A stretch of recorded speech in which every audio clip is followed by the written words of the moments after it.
श्रीमती प्रियंका गांधी वाड्रा।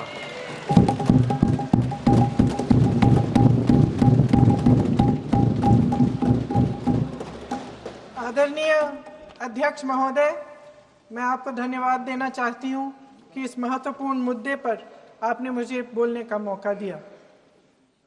यह अलग बात है कि सत्ता पक्ष के लोग सब मेरे बोलने से पहले ही भाग गए। आइए आइए, आपको देख के मैं खुश थी कि आप वापस आ गए। सबसे पहले मैं उन सैनिकों, उन जवानों, उन अफसरों को नमन करना चाहती हूँ जो हमारे देश के रेगिस्तानों में, हमारे देश के घने जंगलों में, बर्फीले पहाड़ियों पे हमारी देश की रक्षा करते हैं, जो हर पल देश के लिए अपनी जान देने के लिए तैयार रहते हैं। 1948 से लेकर अब तक, जब से पाकिस्तानी रेडर्स ने कश्मीर पे हमला किया, तब से लेकर अब तक हमारी देश की अखंडता की रक्षा करने में उनका बड़ा योगदान है। हमारी आज़ादी अहिंसा के आंदोलन से हासिल हुई, लेकिन जैसे मैंने कहा, उसको कायम रखने के लिए हमारी सेना का बहुत बड़ा योगदान है। अध्यक्ष महोदय, कल मैं सदन में बैठी हुई सबके भाषण सुन रही थी। आदरणीय रक्षा मंत्री महोदय ने बोला, सत्ता पक्ष के कई मंत्रियों ने बोला। 1 घंटे का रक्षा मंत्री जी का लंबा भाषण था। सुनते सुनते एक बात मुझे बहुत खटक रही थी। उसके बाद जब दूसरे भाषण भी सुने आपके सत्ता पक्ष के, तब भी ये बात बार बार मेरे मन में आ रही थी कि सारी बातें कर ली, ऑपरेशन सिंदूर की बात कर ली, आतंकवाद की बात कर ली, देश की रक्षा की बात कर ली, इतिहास का पाठ भी पढ़ा दिया, लेकिन एक बात छूट गई।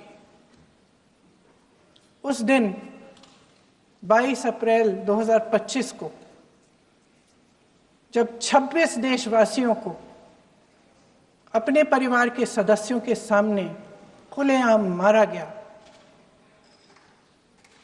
तो ये हमला कैसे हुआ, क्यों हुआ?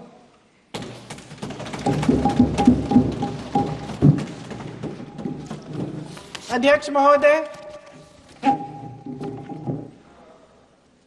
ये लोग बैसारन वैली में, पहलगाम के पास कश्मीर में क्या कर रहे थे?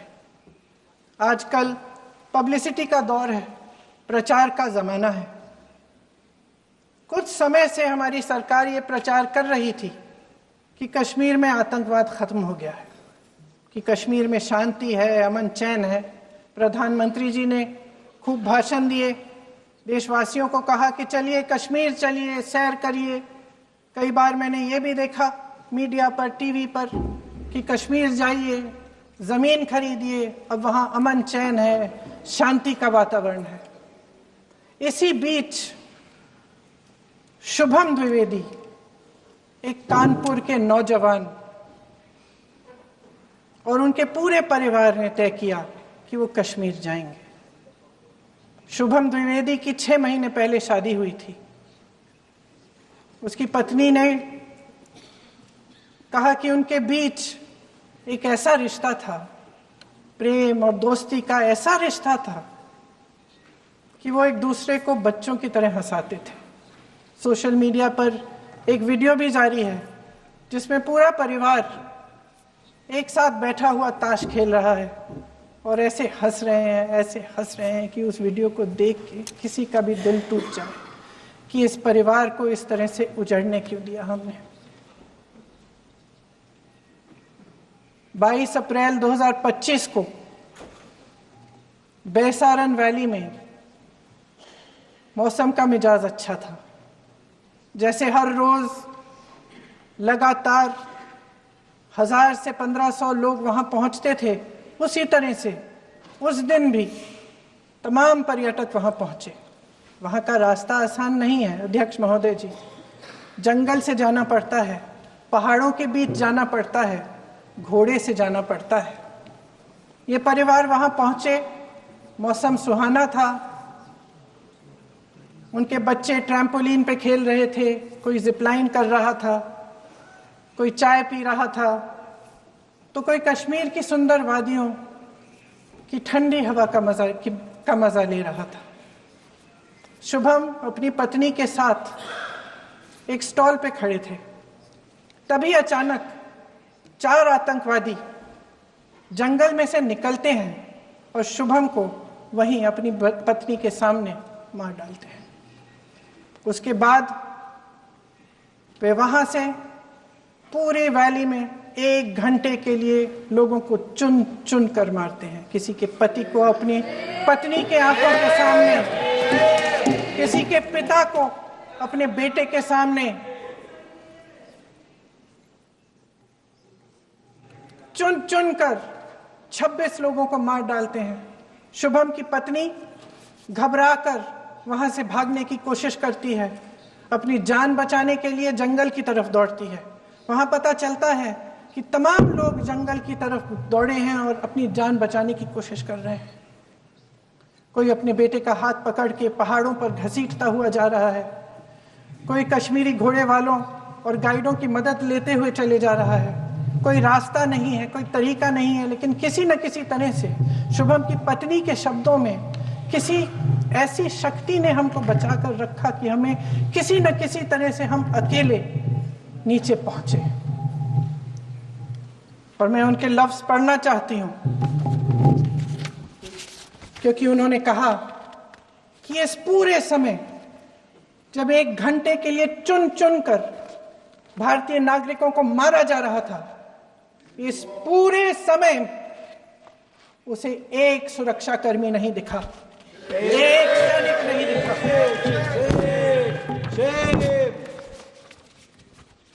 शुभम की पत्नी ने कहा, कोट, मैंने अपनी दुनिया को खत्म होते हुए देखा। अपनी आंखों के सामने एक सिक्योरिटी गार्ड नहीं था। मैं ये कह सकती हूं कि देश ने, सरकार ने हमें वहां पे अनाथ छोड़ दिया था। सिक्योरिटी क्यों नहीं थी वहां पे एक सैनिक क्यों नहीं दिखा? क्या सरकार को मालूम नहीं था कि यहां रोज 1000 से 1500 पर्यटक जाते हैं? क्या सरकार को मालूम नहीं था कि यहाँ के पहुंचने के लिए जंगल के रास्ते से जाना पड़ता है? अगर कुछ हो जाएगा तो लोग वहां से निकल नहीं पाएंगे।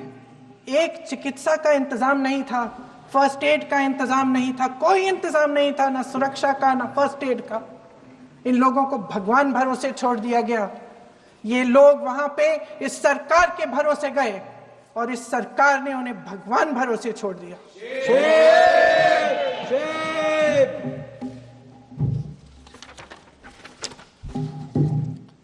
मैं पूछना चाहती हूं, ये किसकी जिम्मेदारी थी? इस देश के नागरिकों की सुरक्षा की जिम्मेदारी किसकी है? क्या इस देश के प्रधानमंत्री की नहीं है? क्या इस देश के गृह मंत्री की नहीं है? क्या इस देश के रक्षा मंत्री की नहीं है? क्या एनएसए की नहीं है? अध्यक्ष महोदय, पहलगाम हमले से सिर्फ 2 हफ्ते पहले हमारे गृह मंत्री महोदय जी कश्मीर गए थे। किस लिए गए थे? जो सुरक्षा की व्यवस्था है इसको देखने के लिए गए थे, इसको रिव्यू करने के लिए गए थे। और उन्होंने वहां कहा कि आतंकवाद पर विजय प्राप्त हुई है। ये 2 हफ्ते पहले है। 3 महीने बाद जेएनके के गवर्नर साहब एक आम इंटरव्यू में ऐसे ही चलते चलते कह देते हैं कि हाँ, बैसारन वैली में बहुत लापरवाही हुई और इसके लिए मैं जिम्मेदारी लेता हूं। ऐसे ही चलते चलते, और वो बात होती है, खत्म भी वहां होती है और वहीं खत्म हो जाती है। उनसे जिम्मेदारी ली भी नहीं जाती, कोई सवाल नहीं उठाता, कोई जवाब नहीं देता। अध्यक्ष महोदय, उस हमले की जिम्मेदारी एक आतंकवादी गुट जिसका नाम टीआरएफ है थोड़े दिनों बाद लेती है। कौन है ये टीआरएफ? 2019 में ये गुट बना। 2020 में इसने कश्मीर में आतंकवाद का काम शुरू कर दिया और 2020 अप्रैल 2020 से लेकर 22 अप्रैल 2025 तक इन्होंने 25 आतंकवादी हमले किए। गृह मंत्री महोदय ने जब यूपीए सरकार के समय के आतंकवादी हमले गिने तो लगभग 25 गिनवाए थे अभी अपने भाषण में। इस गुट ने कश्मीर में 25 हमले 2020 और 2025 के अंदर एक पूरी लिस्ट है इन हमलों की। मेरे पास इतना समय नहीं है इसलिए मैं एक एक को नहीं पढ़ना चाहती, लेकिन मैं इतना कहूंगी कि इनमें रियासी का हमला भी था 2024 का, जिसमें 9 लोग मारे गए और 41 लोग घायल हुए। कुल मिलाकर 2020 से लेकर 22 अप्रैल 2025 तक टीआरएफ ने 41 सेना और सुरक्षा कर्मियों की हत्या की, 27 सिविलियन की हत्या की और 54 लोगों को घायल किया था। भारत सरकार ने टीआरएफ को आतंकवादी संगठन का दर्जा कब दिया? 2020 में दिया, 2021 में दिया, 2022 में दिया, 2023 में दिया। 3 साल बाद, 3 सालों के लिए ये आतंकवादी गतिविधियां कर रहे हैं और आप इनको आतंकवादी संगठन तब कहते हैं 2023 में। इसकी क्या वजह थी? ये सब सरकार के संज्ञान में था और आप मुझे बताना चाहते हैं, सत्ता पक्ष के नेता बताना चाहते हैं कि ये सब आपके संज्ञान में था, लेकिन कोई भी एक ऐसी एजेंसी नहीं है हमारी सरकार की जिसको पता चला कि ऐसा हमला, ऐसा भयानक हमला होने जा रहा है हमारे देश में, कि पाकिस्तान में बैठे हुए इस हमले की योजना बन रही है कि हम भारत जाके हैवानियत करेंगे, 26 लोगों को मार डालेंगे और हमें पता ही नहीं है। क्या ये हमारी एजेंसियों की विफलता है कि नहीं है? ये बहुत बड़ी विफलता है, ये एक बहुत बड़ी विफलता है। जानते थे कि ये गुट है, जानते थे कि 5 सालों से ये आतंकवादी हमले कर रहा है, अध्यापकों को मारा, आर्मी के बड़े बड़े अफसरों को मारा, आम जनता को मार डाला, पुलिस वालों को मार डाला, और आप इन पे निगरानी नहीं रख रहे थे। और ये जो एजेंसियां हैं इनकी जिम्मेदारी कौन लेगा? क्या आईबी चीफ ने अपना इस्तीफा दिया? क्या किसी ने इस्तीफा दिया? गृह मंत्री जी के कार्य क्षेत्र में आता है इंटेलिजेंस ब्यूरो। क्या गृह मंत्री जी ने इस्तीफा दिया? इस्तीफा छोड़िए, जिम्मेदारी ली।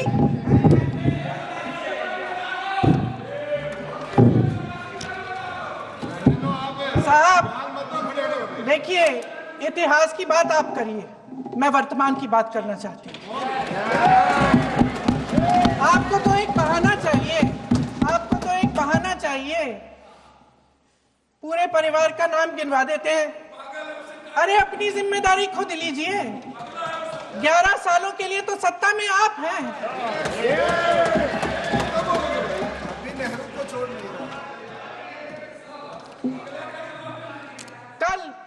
कल माननीय गौरव गोगोई जी ने अपने भाषण में पूछा गृह मंत्री जी से, क्या आपकी जिम्मेदारी नहीं थी? मैं देख रही थी। राजनाथ जी, रक्षा मंत्री जी यूं यूं अपना सर हिला रहे थे, कुछ बोले नहीं।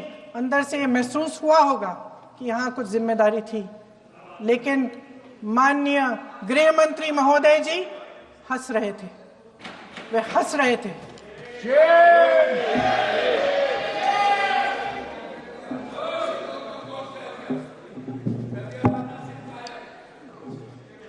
अध्यक्ष महोदय, कल सत्ता पक्ष और आज भी सत्ता पक्ष के नेताओं ने 2008 के मुंबई के हमलों का जिक्र किया, बार बार कहा कि मनमोहन सिंह जी की सरकार ने कुछ नहीं किया। ये तो जानकारी होगी ना कि उसी समय जब वो आतंकवादी हमला चल रहा था तभी उन आतंकवादियों को मार डाला था, एक बचा था और उसको भी फांसी दे दी थी 2012 में। महाराष्ट्र के मुख्यमंत्री ने इस्तीफा दिया, देश के गृह मंत्री ने जिम्मेदारी लेकर इस्तीफा दिया।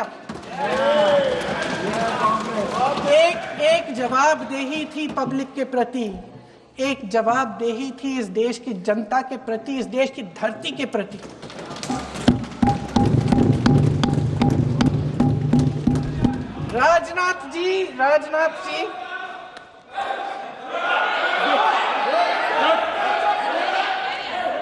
राजनाथ जी तो पुलवामा, उरी और पठानकोट के समय गृह मंत्री रहे थे। आज वे रक्षा मंत्री हैं और हमारे गृह मंत्री महोदय श्री अमित शाह जी के नाक के नीचे पूरा मणिपुर जल गया, दिल्ली में दंगे हुए, पहलगाम में हमला हुआ और आज भी वे उसी पद पर बैठे हैं। क्यों? अध्यक्ष महोदय, बमबारी से अखबारों के हेडलाइन बनते हैं, मगर कहानी सुरक्षा में की चूक में भी है। आज देश खोखले भाषण नहीं सुनना चाहता, देश जवाब चाहता है, तसल्ली चाहता है कि सच उससे छिपाया नहीं जाएगा। देश जानना चाहता है कि उस दिन अप्रैल 22, 2025 को क्या हुआ और क्यों हुआ। आप तो खुद अपनी पीठ थपथपाने में लगे रहते हैं। सेना, देश, संसद से सच छुपाते हैं। ऑपरेशन सिंदूर जब शुरू हुआ, हम सब ने समर्थन किया, सब एकजुट होकर खड़े हो गए इस देश के लिए। दोबारा होगा, दोबारा खड़े हो जाएंगे। अगर हमारे देश पे हमला होता है तो यहां इस सदन में किसी भी पार्टी का हो, कोई भी हो, सब आपका समर्थन करेंगे। और हमें अपनी सेना पर गर्व है कि उन्होंने इस बार भी दृढ़ता से लड़ाई लड़ी, धैर्य से लड़ाई लड़ी, वीरता से लड़ाई लड़ी। लेकिन इस ऑपरेशन का सिंदूर का क्रेडिट, उसका श्रेय तो हमारे प्रधानमंत्री जी चाहते हैं। सही भी है, ठीक है, सही है, श्रेय ले। ओलंपिक्स में हमारा मेडल आता है, उसका भी श्रेय लेते हैं, लेकिन सिर्फ श्रेय लेने से नहीं होता नेतृत्व, जिम्मेदारी भी लेनी पड़ती है।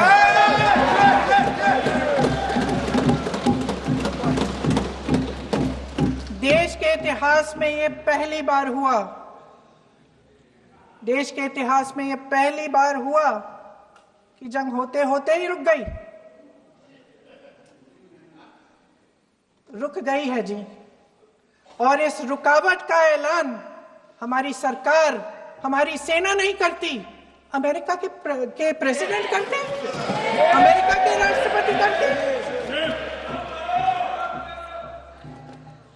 ये हमारे प्रधानमंत्री महोदय की गैर जिम्मेदारी का सबसे बड़ा प्रतीक है। आज गृह मंत्री जी ने इस बात पर उल्लेख किया, उन्होंने कहा, उनके शब्दों में उन्होंने कहा कि पाकिस्तान के पास शरण में आने के बजाय कोई चारा ही नहीं था। आपने शरण दिया क्यों? वो आते हैं आपके देश के अंदर, लोगों को मार डालते हैं और आप उनको शरण दे रहे हैं। क्यों दिया शरण? इसका जवाब क्यों नहीं दिया है एक भी भाषण में? जैसे ये बात उठी, शरण की बात की, हमारे गृह मंत्री जी ने इतिहास में चले गए। नेहरू ने क्या किया, इंदिरा गांधी ने क्या किया, यहां तक कि मेरी मां के आंसुओं तक चले गए। लेकिन इस सवाल का जवाब नहीं दिया कि ये सीज फायर हुआ क्यों, ये जंग रुका क्यों, और तब क्यों रुका जब दुश्मन के पास कोई चारा नहीं था हमारे श्रेय में आने के बजाय? क्यों रुका ये जंग? इसका जवाब नहीं दिया। धन्यवाद। आप देंगे?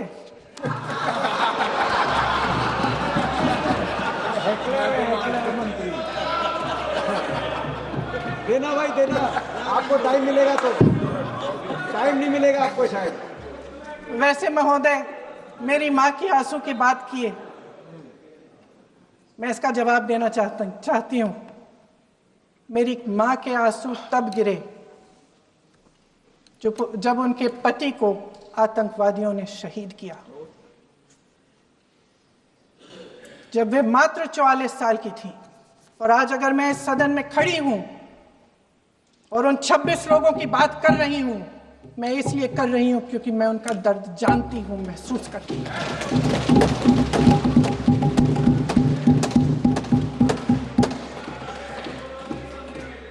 अध्यक्ष महोदय, मैंने कहा कि देश का नेतृत्व सिर्फ उपलब्धियों का श्रेय लेने से मजबूत नहीं होता।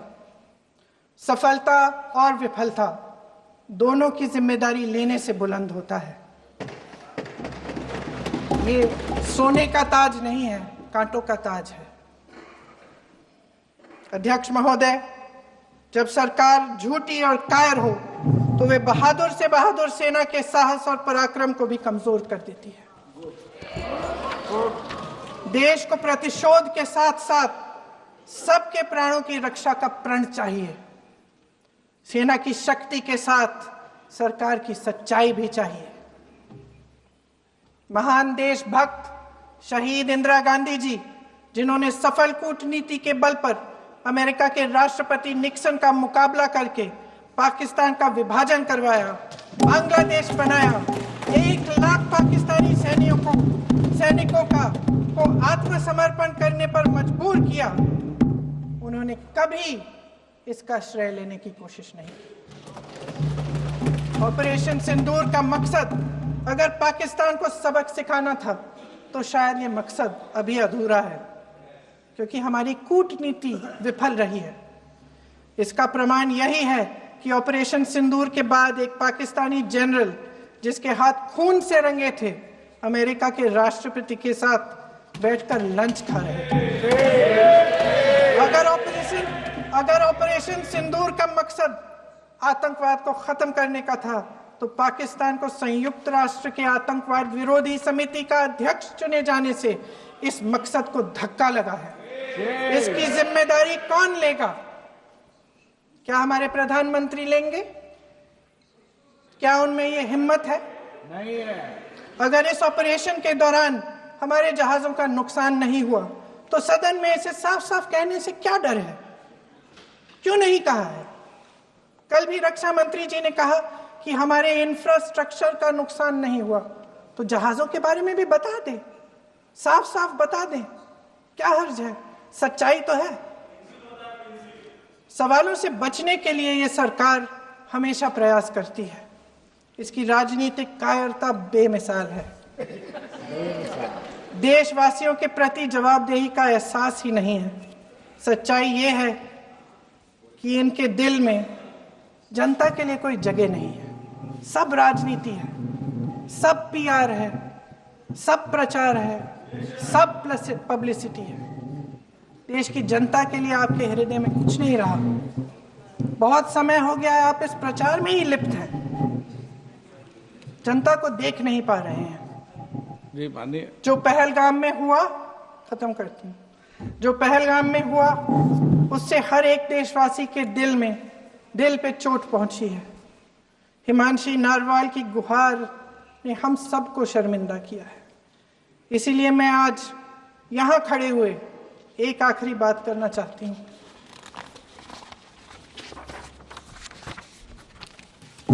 इस सदन में लगभग सभी के पास सुरक्षा है, सुरक्षा की व्यवस्था है। हम जहां भी जाते हैं हमारे साथ सुरक्षा कर्मी आते हैं। आपको भी मिल जाएगी, आप मंत्री बन जाएंगे, आपको भी मिल जाएगी। मैं मजाक की बात नहीं कर रही हूं, थोड़ा सा धैर्य रखिए। उस दिन पहलगाम में 26 परिवार उजड़ गए। 26 लोगों को अपने परिवार के सदस्य के सामने मारा गया। 26 बेटे, पति, पिता गुजर गए। उनमें से 25 भारतीय थे। भारतीय थे।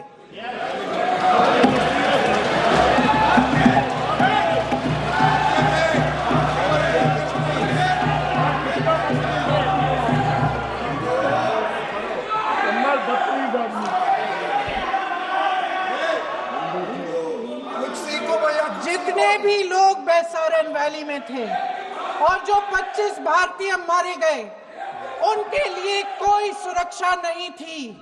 कोई सुरक्षा नहीं थी। आप कितने भी ऑपरेशन कर डालें, आप इस सच्चाई के पीछे छुप नहीं सकते, इसे नकार नहीं सकते। आपने उनको सुरक्षित नहीं किया। कोई शर्म नहीं है, कोई शर्म नहीं है, कोई शर्म नहीं है और ना कभी होगी। सुन लीजिए, सुबह भी मैं शिव मंत्र बोल के आई हूं। इनको क्या पता शिव मंत्र क्या है? शिव मंत्र खत्म कर लूं अपना भाषण। शिव मंत्र मैं एक बार उन 25 भारतीयों के चुप रही। मैं एक बार उन 25 भारतीयों के नाम इस सदन में पढ़ना चाहती हूं, ताकि यहां बैठे हर सदस्य को यह एहसास हो कि वे भी हमारी तरह इंसान थे, किसी राजनीतिक बिसात के मोहरे नहीं थे। वे भी इस देश के बेटे थे, वे भी इस देश के शहीद हैं। उनके परिजनों के प्रति हम सब की जवाबदेही बनती है। उन्हें सच्चाई जानने का हक है। समीर गुहा भारतीय, बिट्टन अधिकारी, मनीष रंजन, हेमंत सुहास जोशी, विनय नारवाल, सुशील नथनियल, अतुल श्रीकांत मोने, सैयद आदिल हुसैन शाह, नीरज उद्वानी, रामचंद्रन, संजय लक्ष्मण लेले, मानिए प्लीज। दिनेश अग्रवाल, दिलीप दिल से, प्रशांत कुमार सतपति, JS चंद्रमौली। अब बोलिए, अब आराम से। JS चंद्रमौली, यतीश परमार, S मधुसूदन राव, सदस्य नारेबाजी का सदन नहीं है। शैलेश कलाटिया, ये तरीका ठीक नहीं है आपका। मंजुनाथ राव, कौस्तभ गणबोटे, शुभम द्विवेदी,